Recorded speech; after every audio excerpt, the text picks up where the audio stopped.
What is up, everybody? I am back with another video, and today, guys, I am going to be doing my first mock draft for the upcoming 2025 NFL Draft. I know this is a little, later than some of my usual ones, but still, it's early. We still got a couple months. So, yeah, I'm probably going to end up doing at least 3 of these throughout the offseason, so be prepared for that. But this is my first one. Please be advised, obviously, this ain't going to be 100% accurate. There's going to be trades, and this is going to be a no-trade mock draft. So, it ain't going to be 100% accurate. Obviously, there'll be trades in the actual draft. And, my opinion's going to change over the offseason. But this is my 2025 NFL mock draft 1.0. I hope you guys enjoy, and let's get right into the video. Now, with the first overall pick, the Tennessee Titans, I'm going to say they take Travis Hunter. Now, why do I believe the Titans will take Travis Hunter over a quarterback? The reason why I believe that is because although they do need a quarterback, I feel like this year there's so many boom or bust players at the quarterback position, and the Titans want to feel comfortable taking a long-term option after Will Levis. Therefore, I feel like they're going to wait a year for a quarterback, possibly even wait till Arch Manning is available before they draft one, since they want a real number one franchise guy. They don't want to rush into it like they kind of did with Will Levis and Malik Willis. So I think they really want to wait to take a quarterback. And Travis Hunter is obviously a generational talent who, once in a generation, for a lot of people, and I can definitely see that. And when you got a player like that on the board with all the uncertainty among quarterbacks in this draft class, I believe they will take Travis Hunter. Now, with Cleveland, this is where I believe the first quarterback goes off the board. They're moving on from Deshaun. Deshaun's going to miss the entirety of next season anyway with an injury. So I believe this is where Cam Ward will be the first quarterback selected. I just feel like Cam Ward is a lot safer of an option while also still being a very intriguing, electrifying prospect. And, the biggest thing among Browns players, fans, front office, management, all that, is the quarterback position. They have not had consistent success there really since coming back. They did get a little bit with Baker Mayfield, but obviously they made a huge mistake moving on from him, and now maybe looking to limit that mistake by drafting Cam Ward with the second overall pick. Now, like I said, is there any guarantee necessarily that they take a quarterback here? No, but I do firmly believe that they will as of right now, because Cam Ward, like I said, very intriguing, very electrifying prospect. They need a quarterback, and I believe they will get one in Cam Ward. And this is where I believe Shedeur Sanders goes off the board, third overall to the Giants. Same situation, really. Don't have a quarterback. Daniel Jones did not work out for them. And, they don't have a quarterback on the roster, and unless they sign somebody like a Kirk Cousins or something, or trade for Kirk Cousins or something, unless they get a guy like that, I do not see them leaving this draft without a quarterback. I don't know if Cam, I think it's going to come down to who the Browns pick. I think if the Browns get Cam Ward, like I believe they will, Giants will go with Shedeur Sanders. But if Shedeur Sanders goes off the board, the Giants will get Cam Ward. So I believe this is where Shedeur Sanders will go in the draft, third overall. For the Patriots, they need weapons for Drake May, and I believe they get one with McMillan. Now, depending on what the Titans do, there is a possibility, I think, of Travis Hunter falling to the Pats fourth overall. But in this mock draft, I'm going to play a bit safe. I'm going to say Travis Hunter goes first overall. Obviously, Cam Ward and Shedeur Sanders both get taken off the board. And that leaves the best pure wide receiver prospect in this class in McMillan. Like I said, it's just simple. You need to get Drake May some help. I could also maybe see them going Will Campbell with this pick. But as of right now, I think they're going to focus on getting weapons around Drake May. And McMillan, had a great career at Arizona. Kind of fits the vibe of a lot of Patriots receivers. He's a deep threat, really solid in general. So I believe that McMillan will go fourth overall to the Pats. Now, for the Jaguars, I do believe this is where we get our first offensive lineman off the board. And I know that they have a left tackle in Walker Little, but I genuinely believe that Will Campbell's going to go here. Now, I understand, they already have a left tackle in Walker Little, but maybe they shift him over to right tackle because, you just need any help on that offense line. That offense line was terrible for the Jags this year, and you got to fix that if you want Trevor Lawrence to have a lengthy career in Jacksonville. And Will Campbell, in my opinion, is far and away the best offensive lineman prospect in this draft. And I think if they have the ability to take him 5th overall, they will. Now, the Raiders. I've had them taking Jalen Milroe in previous drafts. The question is, do I still have them doing that? Yes. And I'm going to explain my reasoning now. Listen, Jalen Milroe, very raw, very boom or bust. But I feel like at this point in time with the Raiders, your quarterbacks are, Gardner Minshew may not be on the roster anymore, and then you got Aiden O'Connell. I feel like they're going to be desperately wanting a young star quarterback, so I think that will cause them to reach a bit and get a very raw prospect in Jalen Milroe. He's going to need development, but if Milroe reaches his ceiling, he could genuinely be one of the best, could arguably be the best quarterback in this draft class. But with that being said, he's going to need to be developed right, and I believe this is where they're going to really reach for a quarterback. Now, the Jets. The Jets are a very interesting team. They're moving on from Aaron Rodgers, so the question is, do they want to hand the keys to Jordan Travis, or do they want to draft a quarterback?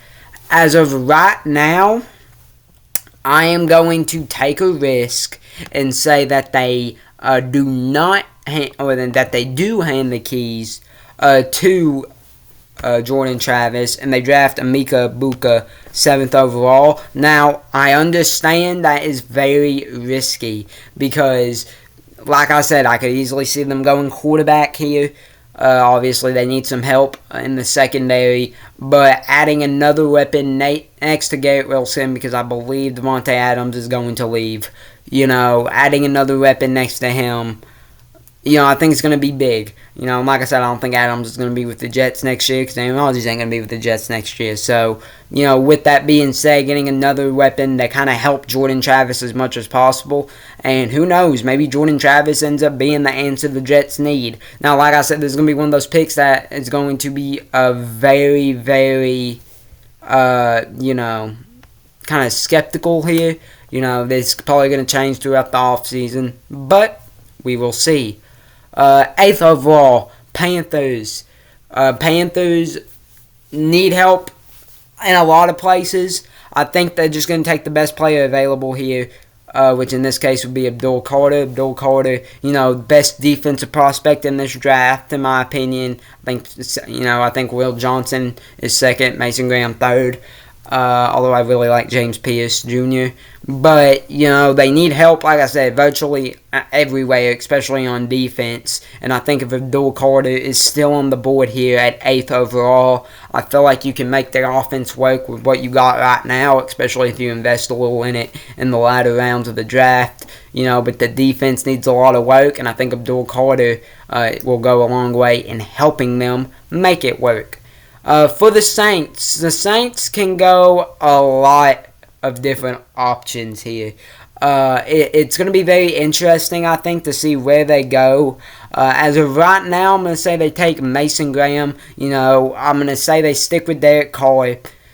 You already got, Chris Olave for the receiving core. And, once again, I could see them taking, Luther Burden here.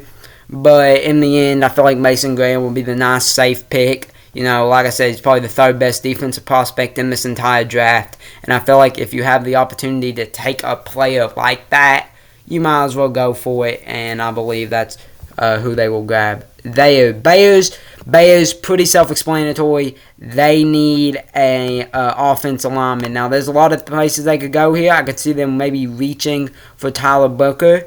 Or I could also see them going for a guy like Josh Simmons, who I think they will end up going for, though, is Kelvin Banks Jr. They need help on that offensive line. Obviously, Caleb Williams got absolutely murked this season in his rookie year, and that's just not sustainable. You got to get him some help. You got to, really get him help on that O-line, essentially. I mean, he got absolutely killed. Reminded me a lot of Joe Burrow's 2020 season. And when that's the case, you probably should address the O-line issue, and I believe they will do that. They already got some solid weapons. I don't think they'll take Jeanty here. So I believe this is where Kevin Banks will go, because I personally like Kelvin Banks Jr. more as a prospect than Josh Simmons. Niners. The Niners are a very interesting team. They need some help on the O-line, but at the same time, I feel like the defense really disappointed. And that's why I believe that this is where Will Johnson will go. The reason why I believe Will Johnson goes here is because, like I said, I think when healthy, they're confident in their offense's ability to produce. And obviously they weren't healthy defensively either. But I feel like they were really disappointed with how the defense performed this year. Most people were. And, like I said, I think Will Johnson is probably the second best prospect in this draft on the defensive side of the ball. And to get a player like that, really solid. Obviously, I think Will Johnson's the best cornerback prospect in this draft. And I believe if he's still available at 11th overall, that is who the Niners will go for. Now, for the Cowboys, this is a controversial one. I got them going Jeanty. The reason why I got them going Jeanty is obviously they need help in that running back room. The running was atrocious this season for the majority of the year. But also, man, Jeanty, a lot of people maybe would label him as a bit of a generational prospect. He had a great year at Boise State, a historically good year. Probably should have won Heisman. And in my opinion, when you have the kind of year that Alshon Jeanty had, I think that's going to kind of solidify being a first-round pick despite being a running back. And then, like I said, I think the Cowboys, may probably need a running back more than any other team in this draft. They need to help out Dak Prescott. They need to, give him some help in that running back room because he hasn't really had it since Zeke fell out of his prime. And I feel like Jeanty could give the Cowboys running game that spark that they desperately need. Now, Dolphins, very interesting team. Very interesting. I could see there is multiple ways I could see them going here. For right now, I think I'm just going to go play it safe here and say they take the best player available in Malachi Starks. Now, this is a place where I could see Starks going or possibly a lineman. But with that being said, Malachi Starks, best safety prospect probably in this entire draft. Very high up on a ton of draft boards. Dolphins need help in that secondary, really on that entire defense. And for them to be able to get a player like Starks, 13th overall, I think they would be fine with that there. Colts are a very interesting team here. The three picks that I think they would go for in this situation is either Tyler Warren, Benjamin Morrison, or James Pierce Jr. And I believe they'll take James Pierce Jr. James Pierce Jr., I have him really high on my draft board. I think he is going to be a tremendous player at the NFL level. And I think the Colts are kind of going to get a steal with drafting him at 14th overall. This is James Pierce Jr. is a guy I wouldn't be shocked to see go in the top 10. But in this mock draft, I haven't fallen to the Colts at 14. And like I said, I could see them going multiple ways. They do need a tight end. Tyler Warren, one of the best tight end prospects we've seen in recent years. He'd be a very interesting addition. Benjamin Morrison, one of the best cornerback prospects. They need some help there. And then, who else did I say? I believe I said, James Pierce, sorry. But, they need some help on that. They need to get some pass rush. They just need some help on the edge position in general, and I believe getting a player like James Pierce Jr., who I believe could generally be one of the best players in this entire draft, would be great for them. The Falcons, very interesting team. I'm going to say they build around Michael Penix Jr. and draft Luther Burden. Besides for Drake London and Bijan Robinson, I know I probably mispronounced his first name, sorry. I think this is going to be a case of wanting to build around your young quarterback. And I think Luther Burden, although is slightly overrated as a prospect, he is still at the end of the day one of the better wide receiver prospects in this draft. And I feel like the Falcons are just going to maybe reach a little bit just to help Michael Penix Jr. out. Because like I said, this is just going to be a build around your team pick. With this with that being said, I do believe this is where the Cardinals will reach a little bit and select guard Tyler Booker. Honestly, I like Tyler Booker as a prospect. I think he's going to be a very solid player at the NFL level. But you know, the Cardinals need help, you know, on that defense, a little bit on that offensive line as well. And I feel like Tyler Booker is a player who can come in, albeit with some issues, you know, through the first few games, and really be that guard of the future that the Arizona Cardinals need to kind of get back in contention like they were a couple years ago. Now, next up, the Cincinnati Bengals, 17th overall. The Bengals, there is a lot of ways I could see this pick going. I believe that we are going to take Benjamin Morrison, cornerback out of Notre Dame. The reason why I say this is because the secondary needs help. Defense as a whole needs help, but the secondary needs help. Al Golden is our D coordinator now. He's a Notre Dame guy. And Benjamin Morrison's not just one of the top DB prospects in this draft. He's one of the top DB prospects in this draft, who also coincidentally played under Al Golden at Notre Dame, and I feel like that connection is really going to influence the Bengals taking Morrison here. I think Morrison can be a player that comes in and helps out a bit from day one, which is what the Bengals desperately need as a contending team. Now, this could change, like depending on whether Higgins leaves. You know, obviously Pratt just requested a trade, so, you know, who knows what they'll do with this pick, but as of right now, I got them taking Benjamin Morrison. For the Seahawks, I feel like the Seahawks are going to go best player available here and take Mike Green. Mike Green's one of the more intriguing prospects in this draft. You know, one of the best and probably more underrated edge rushers. You know, was a great player at Marshall. Seahawks need help on that defense with getting pass rush and all that. And they don't really need a tackle like Josh Simmons. So I think with all of that being said, Mike Green would be the perfect pick for him here. I am a little skeptical on Mike Green, if I'm being honest. But at the same time, he is also a guy that can maybe come in and make an influence in day one. You know, they need some pass rush. They need an edge rusher. And Mike Green is the picture-perfect player for that. Now, for the Buccaneers, I have a bit of a hot take here. I think the Bucs are going to take a receiver because I don't think they're going to be able to kind of keep Chris Godwin. So I believe they're going to take the best wide receiver available in Matthew Golden because, you know, with Chris Godwin leaving, you know, that really just leaves Mike Evans as your wide receiver one. And obviously, if he's getting double teamed every play, we saw how it was when, you know, Evans and Godwin was down. It ain't great. I mean, Mayfield made it work a bit, but overall, anything you can do to kind of keep that passing game as good as it was, you should do. And like I said, I'm going off the assumption that they're not going to be able to keep Chris Godwin, so I believe they're going to draft his replacement with the 19th overall pick in Matthew Golden out of Texas. Now, Broncos, very, very intriguing team here.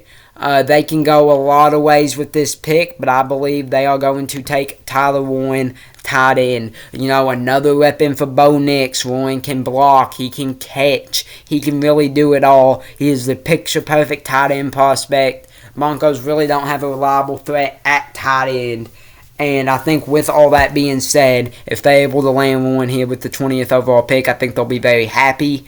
And you know, like I said, it's also simply just another weapon for Bo Nix, building around your young QB, and I think that's why they are going to go with Tyler Warren here. Now, Steelers, very interesting here.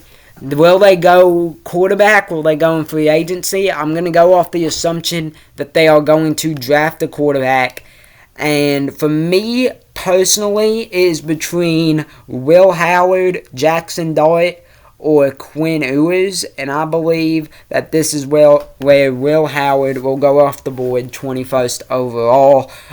He kind of fits the mold of the Steelers system, a bit of a pocket passer who can who can occasionally make plays with his feet. We saw that a bit with Kenny Pickett and obviously Russell Wilson and Justin Fields. And, you know, man, I just feel like they're going to be desperately looking for that franchise guy. Obviously, Will Howard's coming off a great year at Ohio State, that saw him win a national championship, and I think they'll kind of want that winning experience on their team as well. It's been a while since the Steelers have been able to really win anything of significance in the postseason, and I think being able to get a guy like Will Howard, who's coming off his best season, is probably one of the more underrated prospects in this draft, and who kind of fits the mold of the Steelers, will help him out a lot here.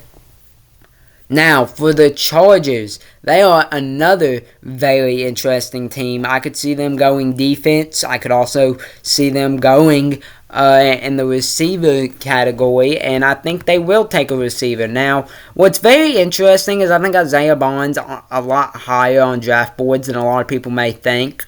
But for now, with that being said, I think they'll take Xavier Westbrook, just to get another weapon for Justin Herbert, man, They need some help on defense, obviously, but, just adding to that wide receiver core, really the only player that Justin Herbert has that's a consistent threat in that receiving room is Ladd McConkey, and that's just not going to get done. I love McConkey. He's the wide receiver 1, but you need to get a solid wide receiver 2 to mix with him, and I feel like Xavier Westbrook can be exactly that for the Chargers. Packers. For the Packers, I believe this is a situation where they need to draft defense, and I believe this is where Mikael Williams goes off the board. They need some help with that pass rush. They need some help on the edge, and I could see them going cornerback with this pick. Although, me personally, I think they'll go with Mikael Williams. And it will be a bit of a steal at 23rd overall. Honestly, I think they should draft a receiver here. But it's the Packers. They almost never draft a receiver in the first round. So that's why I'm going with Williams for this pick. Plus, I do think Williams can be a very solid day one contributor, which for a team like the Packers, who are expected, kind of now to compete for a Super Bowl, they're going to need a day one contributor. And I do believe Williams can be that. Vikings, very interesting team. We don't know if they're going to keep Sam Darnold for another year or two, if they'll go to McCarthy. I'm going to go off the assumption that they're going to rock with J.J. McCarthy. And if that is who they're going to rock with, I believe they're going to kind of build around him. And this is where I believe they are going to take not a receiver. What am I thinking? I think they're going to draft defense. They want to build around McCarthy, but they had some struggles in that secondary, especially for the starter, later in the season. And although I do believe they'll probably build around McCarthy by drafting a running back maybe in the second or third round, I believe here this is a situation where you take a cornerback. And in my opinion, I'll put Trey Amos over Barron personally on my cornerback board, so that's who I believe they will take 24th overall. Like I said, that secondary kind of got exposed a bit near the tail end of the season, and you can't have that if you want to be a contending team. And although I do believe they will build around McCarthy in this draft, I think they'll spend their first round pick helping out that defense that really struggled in the latter half of the season. Now, Texans, they can go a lot of ways with this pick. Obviously, with the Tank Dell injury, I'm going to say they go receiver, and I'm going to say that they take Isaiah Bond. Like I said, I believe Isaiah Bond is a lot higher on draft boards than a lot of people think. I think he's a superbly talented receiver. He's coming off a bit of a down year at Texas, but overall, I think he'll be a great deep threat. Right next to Stephon Diggs and Nico Collins. Because like I said, man, with that Tank Dell injury that's going to keep him out for next season, we saw how injuries quickly piled up for the Texans, and they're going to want multiple consistent threats on the field for C.J. Stroud and the Texans offense, and I think Isaiah Bond can be that deep threat caliber receiver that they are looking for.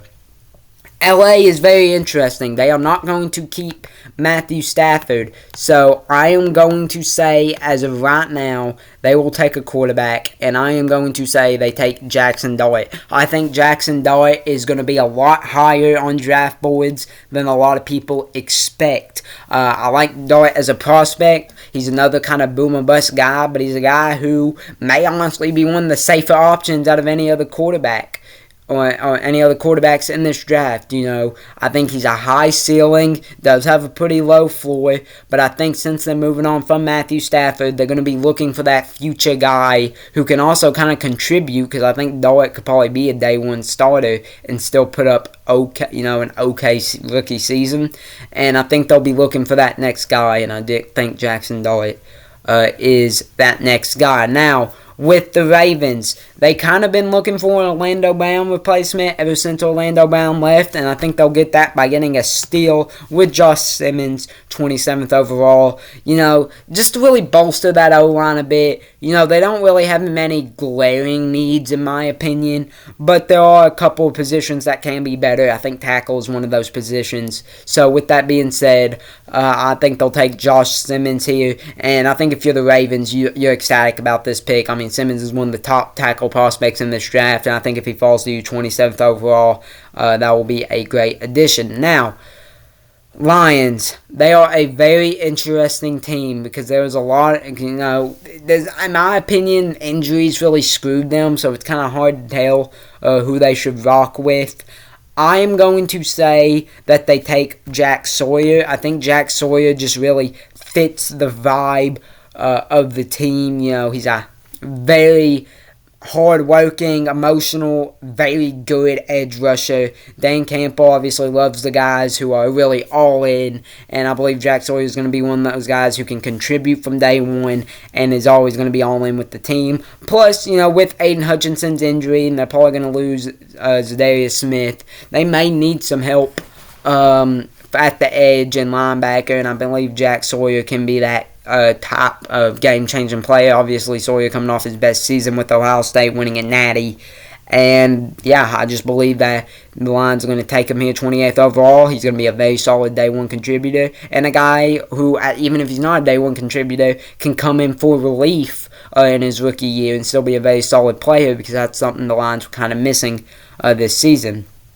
Commanders, in my opinion, is no question. You got to get corner help, and I believe this is where Jahdae Barron will go 29th overall. That secondary all season, man, as good as the Commanders were this year, the secondary was not that good. Even after they traded for Marshall Lattimore, he didn't really do much to kind of limit the blow of that secondary, and in the end, it ended up costing the Commanders dearly in the NFC Championship. And listen, I still believe this is a very good Commanders squad, but I believe they absolutely have to address the secondary in this upcoming draft.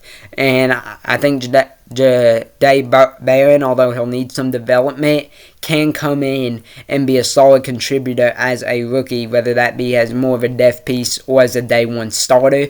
But either way, I do believe they need to address the issue of that secondary in this upcoming draft, and I think if Barron's on the board, they should take him there. Barron's coming off a great season at Texas, helped them to the semifinals of the college football playoff, was the kind of CB1 there, so I think he could be a perfect fit for the Commanders. For the Bills, in my opinion, it's no question. I believe you got to take a receiver here. The question is, who? There is a lot of intriguing receivers here. The safe option, in my opinion, would be Jack Beck, but I actually, in my opinion, think they're going to go with Tej Johnson. I just think Tej Johnson, will fit the mold of more of a deep threat level receiver for the Bills in his rookie year. And, he's going to need some development to really come into his own, but overall, he's a guy who can come in, be a deep threat, be next to Keon Coleman and Khalil Shakir, and really help out Josh Allen, because the receivers no-showed against the Chiefs in the playoffs this year. They just did.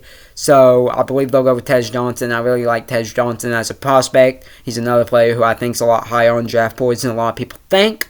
So that's why I'm going to go with him going to the Bills 30th overall. For the Chiefs, there's no question here, in my opinion. You just take who you believe is the best offensive lineman available, and you can take your pick out of any of these guys.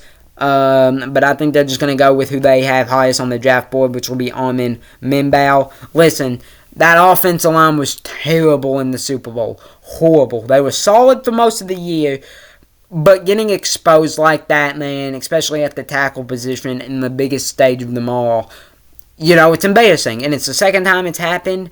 And I believe that they're going to need to address that issue if they want to try to run it back and win another Super Bowl, as soon as next year. And I don't really know how much of a day one contributor Armin Minbao can be, but like I said, you just got to take a tackle here. I believe they'll take whoever is the highest on their board, who's still available, which I believe will be Armin. Out of Missouri. Eagles are a very interesting team. I think they're going to lose Zach Bond, so I personally have them taking a linebacker here. And there was a lot of very quality guys, but I think they'll end up taking Demetrius Knight Jr. The reason why I say that is because, like I said, I genuinely believe that they're not going to be able to keep Zach Bond on the roster.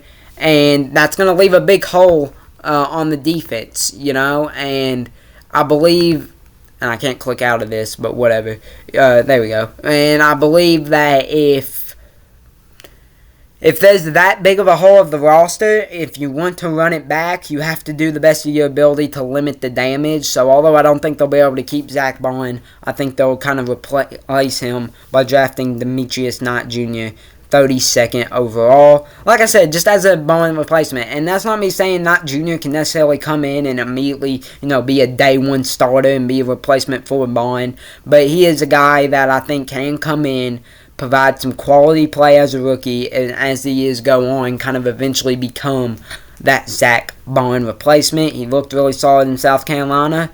And honestly, he's one of the more intriguing prospects in this draft. And I think if he gets drafted to the Eagles, it could end really well for them. But yeah, guys, here's my official first round mock draft for the upcoming 2025 NFL draft. Like I said, this is bound to change. This is the very first one I'm doing this offseason. There's probably going to be at least 2 or 3 more later in the offseason, but let me know what you guys agree with. I know there's a couple of hot takes on here, like Will Howard going to the Steelers, Tez Johnson to the Bills, maybe Will Johnson to the Niners. There's some hot takes on here. So let me know what you agree with, what you disagree with.